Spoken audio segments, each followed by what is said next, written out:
Señores, vengo a explicarles de qué manera pasó la triste y fatal tragedia en que Carranza murió. Desde principios de mayo comenzó a estar pensativo porque muchos generales ya lo habían desconocido.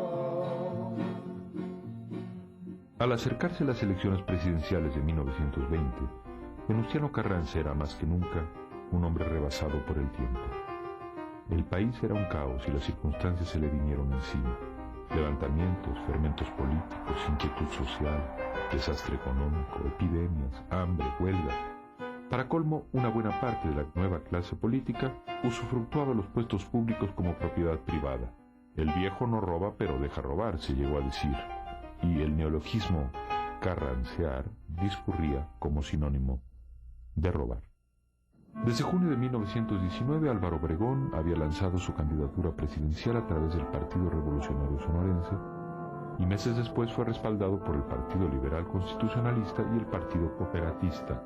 En un manifiesto, Obregón señalaba la urgente necesidad de consolidar la democracia a través del sufragio efectivo y reorganizar el gobierno.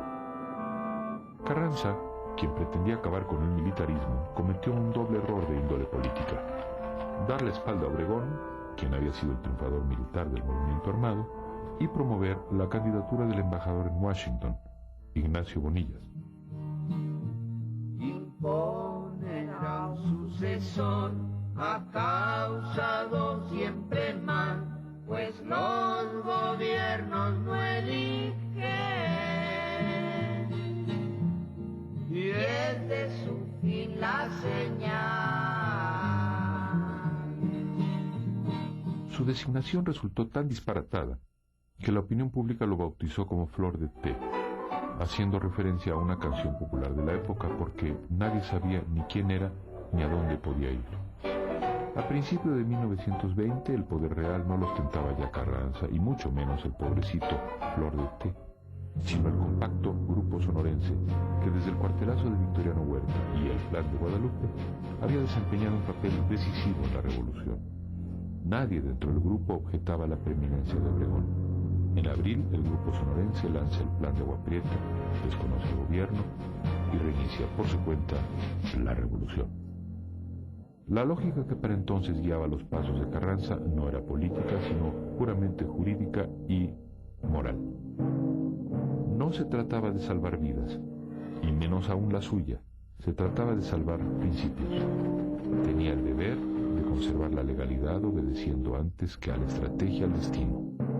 A un grupo de generales que lo visitan el 21 de abril de 1920, entre ellos Jacinto de Treviño y Francisco J. Mújica, les advierte: nada ni nadie me harán retroceder en mi camino, pues no tengo más punto de vista que someter a los alzados por medio de las armas o caer luchando en la contienda.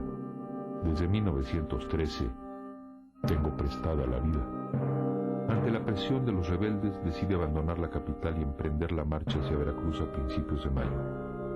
Para sorpresa de sus allegados y colaboradores, lo hace del modo más inconveniente, mudando en una inmensa caravana de 60 vagones a los poderes públicos, su gente, archivos, armas, haberes, además del Tesoro Nacional en barras de oro.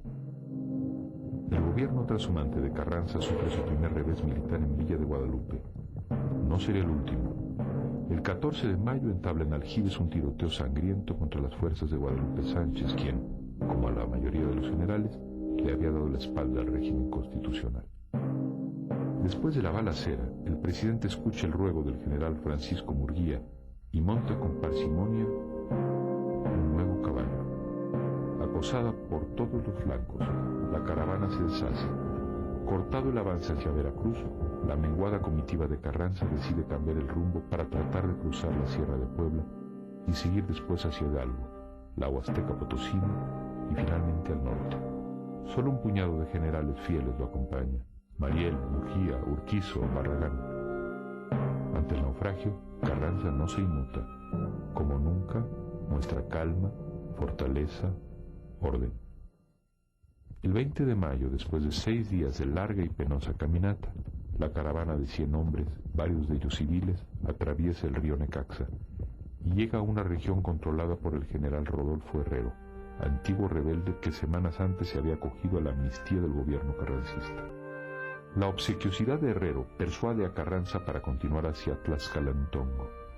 En aquella ranchería debían pernoctar el día 20, hasta recibir noticias del general Mariel, quien se había adelantado para reconocer la ruta hacia el norte.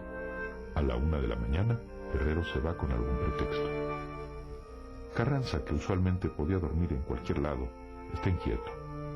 Alrededor de las 3 de la mañana un mensajero llega con una nota en la que Mariel avisa que la ruta del día siguiente está libre y segura. 20 minutos después, en medio de la oscuridad y la lluvia, comienza el clamor de voces y el estrépito de disparos.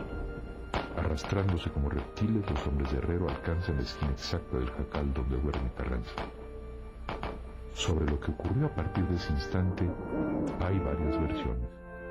El ministro de Gobernación, Manuel Aguirre Berlanga, afirmó que en medio del balacera y la oscuridad, escuchó a Carranza quejarse de que lo habían herido en una pierna. Cuando le preguntó si podía hacer algo por él, no obtuvo respuesta. Es muy posible que Carranza, después de ser herido en la pierna, en aquellos minutos de estruendo, lluvia y oscuridad, dándose cuenta de que está perdido, prefiere morir de propia mano. Se pone los anteojos, toma su pistola Colt 45, con los dedos índice y pulgar de la mano izquierda apunta el cañón a su pecho, dispara una o más veces, sigue el estertor y sobreviene la muerte. Frente a su féretro abierto, rumbo al Panteón de Dolores, mujeres del pueblo se postraban llorando. Ha muerto nuestro padre. Sin querer, lo expresaban en una palabra. Aquel viejo tenaz había ejercido desde el pasado una severa e inteligente paternidad sobre la revolución. Carranza había encauzado una lucha social que sin él, acaso hubiese desembocado en un caos interminable. Puente entre siglos, Carranza llevó la historia mexicana a una orilla que no estaba en su libreto, una orilla más compleja, pero también más sensible al dolor humano.